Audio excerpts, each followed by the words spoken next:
πολλά. Μπορεί τα Χριστούγεννα να πέρασαν, οι γιορτές όμως δεν έχουν τελειώσει. Δείξτε στους δικούς σας ανθρώπους ότι τους σκέφτεστε με ένα όμορφο δωράκι από το φυσικά. Σήμερα έχουμε να κάνουμε εμείς μία πρόταση. Ουσιαστικά πρόκειται για ένα γυναικείο δώρο, το οποίο περιέχει ένα σαπουνάκι της αγαπημένης μας σειράς La Coquille de la Vie, το οποίο περιέχει έκρημα σαλικαριού, πρόπολη, ρίγανη και ελαιόλαδο. Βοηθάει στον καθαρισμό του προσώπου, στην αναζωογόνηση του δέρματος και έχει αντιμικροβιακές και αντιβακτηριδιακές ιδιότητες.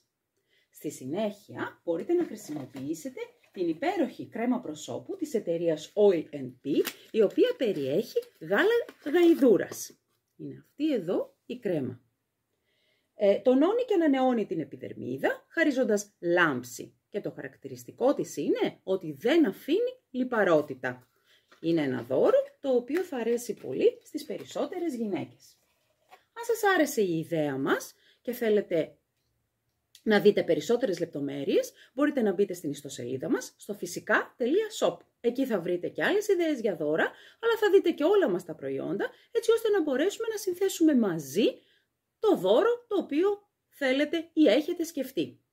Επικοινωνήστε μαζί μας είτε τηλεφωνικά στο 6981 74 17 83 ή με Viber, είτε με email στο info@fysika.shop.